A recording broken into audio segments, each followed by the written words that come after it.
రెండవ మాట లూకా సువార్త 23వ అధ్యాయం 42వ వచనం. ఆయన చూసి, యేసు, నీవు నీ రాజ్యంలోనికి వచ్చినప్పుడు నన్ను జ్ఞాపకం చేసుకోమన్నాడు. అందుకు ఆయన, నీవు నాతో కూడా పరదేశంలో అయితే ఇక్కడ యేసయ్య నేడు నీవు నాతో కూడా పరదేశంలో ఉండువు అని నిశ్చయంగా నీతో చెప్పుచున్నాను అని అన్నాడు. అయితే ఈ మాట ఏంటంటే ప్రత్యుత్తరముగా యేసయ్య పలికిన మాట. అంటే it's a response. Yesayya response ఇస్తూ మాట్లాడాడు. సపోజ్ ఎదుటి వారు మనతో ఏదైనా మాట్లాడితే దానికి తగిన విధంగా మనము రెస్పాన్స్ ఇస్తాం. అంటే ఎదుటి వ్యక్తి పలానాది చేయండి, పలానాది ఇవ్వండి అని నేను అడిగితే దానికి తగ్గట్టుగా మనం రెస్పాన్స్ ఇస్తాం. యేసయ్యతో పాటుగా అక్కడ ఇద్దరు వ్యక్తులు కుడివైపున ఎడమ వైపున ఇద్దరు వ్యక్తులు ఉన్నారట.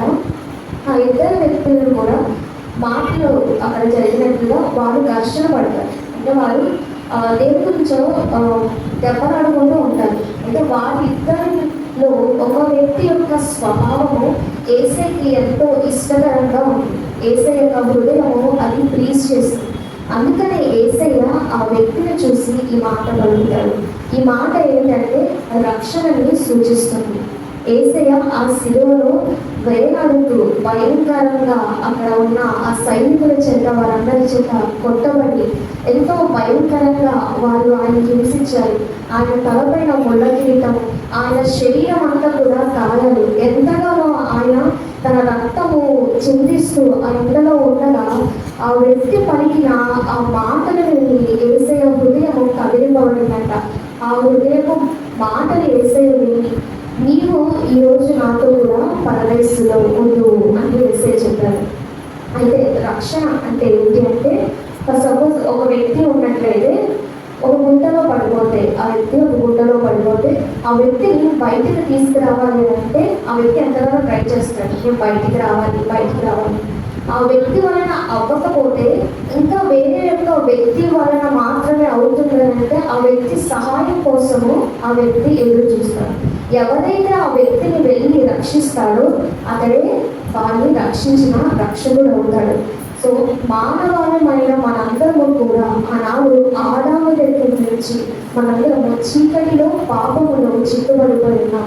ఎటువంటి చిక్కులో అంటే కట్ల చేత కట్టబడి ఉన్నాం, పాపము చేత, ఇంకా అనేకమైన ఈ లోకము చేత, చీకటి చేత, సాతాను యొక్క బంధకముల చేత మనము చిక్కబడిపోయి ఉన్నాం. సో మనలాంటి వారిని రక్షించుటకు యేసయ్య ఈ లోకానికి వచ్చారు. ఈ రక్షణ గురించిన వార్త కేవలము అక్కడున్న వ్యక్తికి మాత్రమే కాదు కానీ మనందరికి కూడా సూచిస్తుంది. సో యేసయ్యతో పాటుగా రైట్ సైడ్ ఒకరు, లెఫ్ట్ సైడ్ ఒకరు ఇద్దరు కూడా ఉండి కష్టపడుతున్నారు కదా. సో వారిలో ఒకరి యొక్క మాటలకి యేసయ్య ఎంతగానో ప్లీజ్ అయ్యారు. సో ఆ వ్యక్తిలో ఉన్న స్వభావం ఏంటో మనం తెలుసుకోవాలి. ఎందుకంటే ఈరోజు క్రైస్తవులుగా మనందరం పిలువబడుతుంది కదా. పుట్టుకతో క్రైస్తవులు, చాలా గుడ్ ఫ్రైడేస్, మనకి ఎంత ఏజ్ ఉందో అన్ని గుడ్ ఫ్రైడేస్ మనం చూస్తూ వచ్చు. కానీ సపోజ్ లాస్ట్ ఈ గుడ్ ఫ్రైడే ఉంటుంది. ఒకసారి మనం ప్రశ్నించుకున్నట్లయితే ఆ గుడ్ ఫ్రైడే రోజున ఏ పాపం చేత, ఏ చీకటిలో, ఏ దుఃఖంలో మనం ఉన్నాం అనుకుంటున్నామో అదే యొక్క పాపమని ఇప్పుడు వరకు మనం కొనసాగిస్తున్నామా అని మనం ప్రశ్నించుకోవాలి.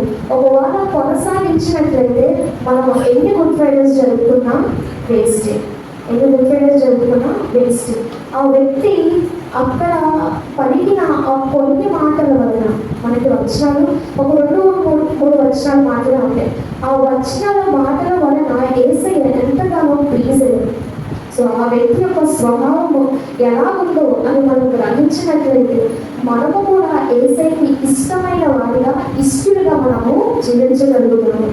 సో మొదటిగా యేసయ్యను ప్లీజ్ చేసిన ఆ వ్యక్తి స్వభావంలో ఏమున్నాయంటే ఫస్ట్ హంగ్రీనెస్, ఆకలి దొరకడం.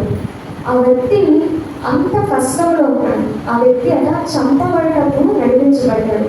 32వ వచనంలో చూడండి, మరి ఇద్దరు ఆయనతో కూడా చంపబడటప్పుడు తేబడి వారు నేరము చేసిన వారు, ఎందుకంటే వారు చంపబడ్డారు. వారు కూడా యేసయ్యలాగే బాధపడుతున్నారు. వారు కూడా ఆ ఎండలోనే ఉన్నారు. వారికి కూడా ప్రాణము కొరకు ఆశ ఉన్నట్లు కనపడుతుంది. మొదటి వ్యక్తిలో మనం చూసినట్లయితే మొదటి వ్యక్తి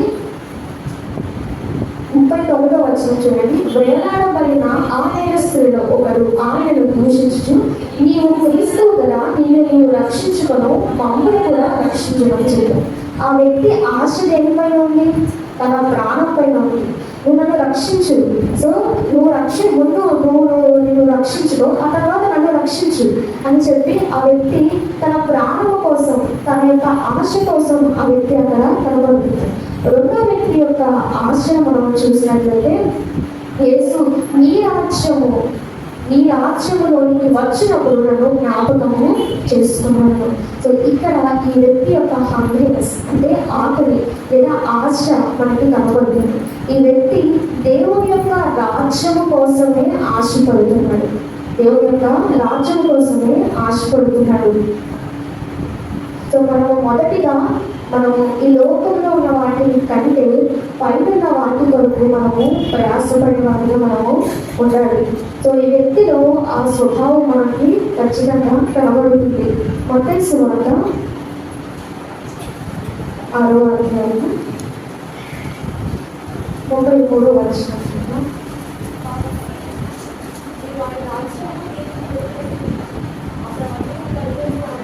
మొదటిగా మనము ఆయన రాజ్యాన్ని ఇంటిని వెతికేవారిగా మనము ఉండాలి.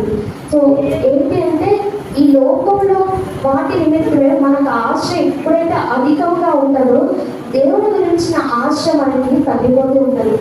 సో ఈ లోకం నిమిత్తం మనం ప్రయాసపడకూడదు. అది చిమ్మట ఒక రోజునది తుమ్ముపడిపోదు. అది ఏదైనా, ఈ లోక ప్రేమలైనా లేదా ఈ లోకపు డబ్బైనా లేదా ఈ లోకంలోనికి మరి ఏదైనా, నిత్యము మనతో ఉండేది కేవలం యేసయ్య మాత్రమే. ఆయన కోసమే మనము ప్రయాసపడాలి. మన ముందు యేసయ్య దేవుడా లేకపోతే డబ్బా అని పెట్టినప్పుడు, దేవుడా లేకపోతే లేదా ఇంకో ఏదైనా లోకంలో పెట్టినప్పుడు మనము యేసయ్యని మాత్రమే ఎంచుకునే వారిలో ఉండాలి. పొట్టి చెక్కని మనం జ్ఞాపకం చేసుకున్నట్లయితే, పొట్టి చెక్కకి యేసయ్య ఆ వీధి గుండా వస్తున్నారని తెలియగానే ఆ వ్యక్తి ఆసక్తితో ఇల్లు మేడి చెట్టు ఎక్కుతాడు. సో అప్పుడు యేసయ్య జక్కయ్య కిందకి దిగిరా అని చెప్పి ఆ వ్యక్తి యొక్క ఇంటికి వెళ్ళినప్పుడు నేను మీ ఇంట్లో రక్షణ వస్తుంది అని చెప్తాడు. సో చెప్పగానే జక్కయ్య ఎంతో పొంగిపోయి తన ఆస్తి మొత్తం కూడా విలువనిస్తూ తన ఎవరైతే వడ్డీకి తీసుకున్నాడో వాళ్ళందరికీ 4 రెట్లు చెల్లించాడు.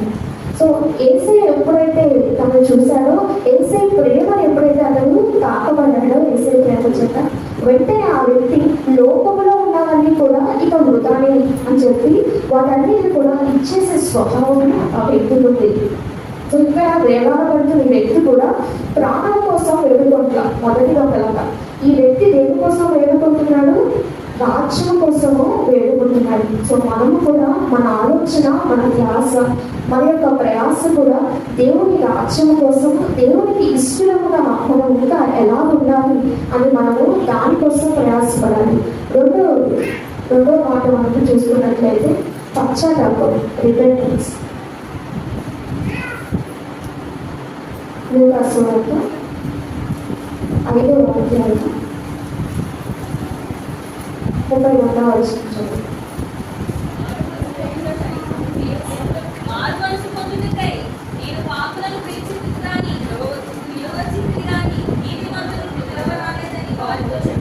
ఎవరి కోసం యేసయ్య వచ్చాడంట? మారు మనస్సు పొందండి. అయితే ఆ వ్యక్తిలో ఆ స్వభావం కూడా ఖచ్చితంగా ఉంది. ఎందుకంటే ఆ వ్యక్తి అక్కడే అతడు పాపం చేసిన వ్యక్తి నేరస్తుడిగా అక్కడ ఎంచబడ్డాడు. అయినా యేసయ్యని ఆ వ్యక్తి 31వ వచనం నుంచి లూకా సువార్త ఇందాక మనం ఈ నేరస్తుల విషయంలో చదువుకున్న వచనం 31వ వచనం నుంచి కనబడుతుంది. అక్కడి నుంచి రాయబడి ఉంటుంది. ఆ తర్వాత యేసయ్య తండ్రి వీళ్ళని క్షమించి అని కూడా మాట పలికినట్లు కనపడుతుంది. అంటే వ్యక్తి యేసయ్య యొక్క స్వభావాన్ని అంతా కూడా చూస్తూ వచ్చాడు. అంతకు ముందు కూడా యేసయ్య గురించి విన్నారో లేదో తెలియదు కానీ మనకి ఆ వ్యక్తి యేసయ్య ఏ విధంగా ఉన్నారో ఆయన స్వభావం ఏంటో గ్రహిస్తూ వచ్చాడు. సో యేసయ్యని ఎప్పుడైతే చూశాడో, యేసయ్య ఎప్పుడైతే ఆ వ్యక్తి తాను పరీక్షించుకోవడం మొదలుపెట్టాడో, వెంటనే ఆ వ్యక్తి పశ్చాత్తాపడినట్లుగా మనకు కనపడుతుంది. ఎందుకంటే ముందుగా ఆ వ్యక్తిని అంటాడు,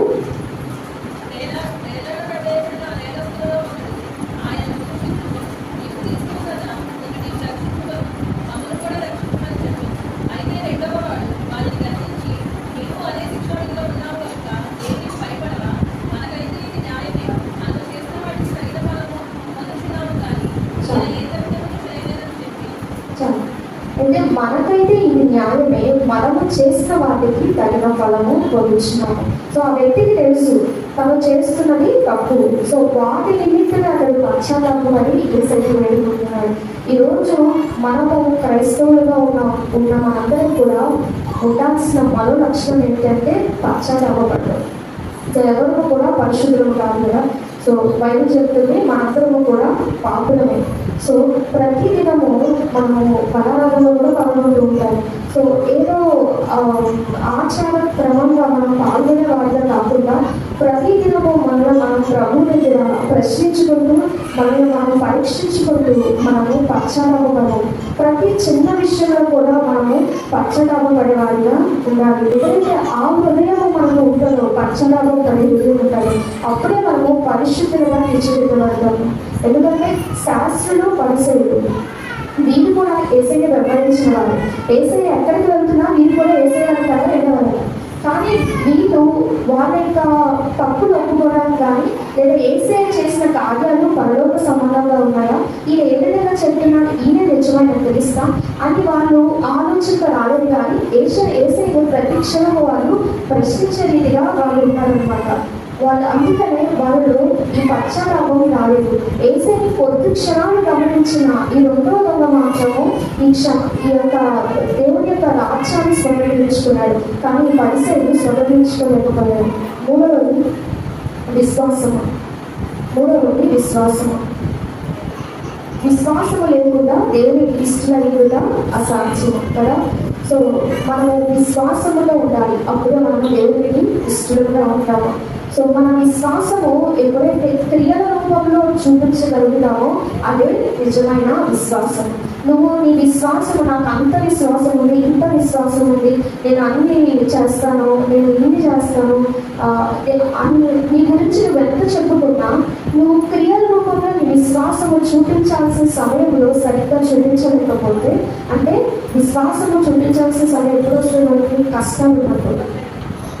కష్టాలు ఉన్నప్పుడు, వేదన, ఇబ్బందికరమైన పరిస్థితులు, ఎంతో బాధలో ఉన్నప్పుడు, అటువంటి సమయంలో కూడా మనము విశ్వాసము చూపించేవారిగా మనం ఉండాలి. ఏ సమయంలో కూడా యేసయ్యను మాత్రం మనము విడిచిపెట్టకూడదు. ఖచ్చితంగా యేసయ్యను విడిచిపెట్టి పాపంలోకి వెళ్ళే అవకాశాలు మనకు వస్తాయి, కానీ వాటన్నిటికీ మనము పోకూడదు. అప్పుడే నువ్వు విశ్వాసంలో స్థిరంగా ఉన్నట్లు. శిష్యులు యేసయ్యని లాస్ట్ వరకు యూదా ఇస్కరియోతు వచ్చి అప్పగించే వరకు శిష్యులు వెంబడిస్తారు యేసయ్య. అయితే ఎప్పుడైతే ఈ యొక్క సైనికులు యేసయ్యని పట్టుకోవాలని చూస్తారో అప్పుడు ఆ శిష్యులందరూ కూడా పారిపోయినట్లుగా మనకి కనపడుతుంది. సో అక్కడ ఆ వ్యక్తులు, ఆ శిష్యులు వాళ్ళందరూ కూడా పారిపోయి అని రాయబడి ఉంటుంది. మత్తయి 26:59 వచ్చి చదవచ్చు. ఆ వ్యక్తులు శిష్యులందరూ కూడా వెళ్ళిపోయినట్లుగా కనపడుతుంది. సో దాని తర్వాత మనం ఈ రెండో దొంగ విషయంలో చూసుకున్నట్లయితే, ఈ రెండో దొంగ యేసయ్య శిలువలో వేలాడుతున్నాడు. మొదటి దొంగకు వచ్చిన క్వశ్చనే రెండో దొంగకు కూడా వచ్చి ఉండాలి, కానీ ఆ రెండో దొంగకి రాలేదు. ఆ దొంగ ఇంకనూ యేసయ్య వైపు మాత్రమే తన దృష్టి ఉంచాడు. ఇంకనూ యేసయ్య వైపు మాత్రమే ఆ వ్యక్తి చూశాడు. ఆ వ్యక్తిలాగే యేసయ్య కూడా వేలాడుతున్నాడు. ఆ వ్యక్తిలాగే యేసయ్య కూడా రక్తాన్ని కాలుస్తున్నాడు. ఆ వ్యక్తిలాగే యేసయ్య కూడా ఏ సహాయం లేక అలాగే ఉన్నాడు. అయినా ఆ వ్యక్తికి డౌట్ రాదు, ఏంటి నిజంగా తెలుస్తున్నా, కాపాడుకోలేదేంటి, తను దాన్ని కాపాడుకోవాలి, కానీ ఎందుకు కాపాడుకోవాలా? ఇలాంటి క్వశ్చన్స్ మొదటి దొంగకు వచ్చినట్లుగా రెండో దొంగకు రావాలి. ఎందుకంటే తన దృష్టి, తన ఆలోచన యేసయ్య, తన విశ్వాసంలో కదిలించబడాల. తను కొద్ది క్షణాలు ఆ వ్యక్తి చనిపోబోతాడట. సో ఆ క్షణంలో కూడా ఆ వ్యక్తి తన విశ్వాసంలో కదిలింపబడాల. ఆ వ్యక్తి చాలా స్థిరంగా ఉండాలి. ఈరోజు మనందరము కూడా ఈ 3 లక్షణాలు కలిగి ఖచ్చితంగా ఉండాలి. మొదటిగా మనం యేసయ్య కొరకు కలిగిన ఆశ, హంగ్రీనెస్, ఆకలిగా ఉండాలి. రెండవది పశ్చాత్తాపం కలిగి ఉండాలి. మూడవది విశ్వాసంలో ఉండాలి. ఈ 3 కూడా మనల్ని క్రీస్తుతో పరిపూర్ణంగా ఆయన రాబడి కొరకు మనల్ని సిద్ధపరిచేదిగా ఉండాలి. కొద్ది వాటిని గురించి చిన్న ప్రార్థన చేస్తాం. పరిశుద్ధంగా యేసయ్య మానవులతో మాట్లాడే విధానాన్ని బట్టి స్తోత్రము ప్రభావ. అవును ప్రభావ, అవి కృషికమైన రీతిలో ప్రభావం పశ్చాత్తాపంలో ఉండాలి ప్రభావ. నీ కొరకు ఆశ కలిగిన ప్రాణాలుగా మా ప్రాణాలు నీ కొరకు నాయన పడి ఉంటాడు ప్రభు. అయ్యా ఎంత కష్టం వచ్చినది, ఎంత ఇబ్బంది వచ్చింది, ఎంతగా ప్రభు నా ప్రాణం క్షీణించిపోయింది, ఎన్ని కష్టాలతో చుట్టబడింది ప్రభు, ఎంత భయంకరమైన చీకటిలో ఉండబోలేదు ప్రభు. ఎస్ఐయా నీ ఎందు ఆశ మాత్రం నాకు పోకూడదు ప్రభు, నీ ఎందు విశ్వాసంలో మాత్రం నేను చెయ్యకూడదు ప్రభు, వేయకూడదు ప్రభు. అటువంటి విశ్వాసాన్ని అనుగ్రహించబడి వేడుకుంటున్నాను. ఎందుకంటే ఈ మొదటి దొంగ రెండో దొంగ విషయంలో ప్రభు ఆ 3 లక్షణాలు చూసి ఆ వ్యక్తిని నీవు నాతో కూడా పరదేశంలో అని చెప్తావు ప్రభు. అయ్యా నేను నీ రాజ్యంలో ఉండాలి, నీతో కూడా ఉండాలి, నీతో కూడా చిరకాలంలో జీవించాలి ప్రభు. ఆ 3 లక్షణాలు నాలో కలిగి ఉంచి మమ్మల్ని కూడా నడిపించాలి. అయ్యా ఇంతమంది వాక్యం ఏ మాత్రం రాకుండా ఇప్పుడు హృదయాల పని వచ్చి యేసుక్రీస్తు నామములో ప్రార్థిస్తున్నాము తండ్రి.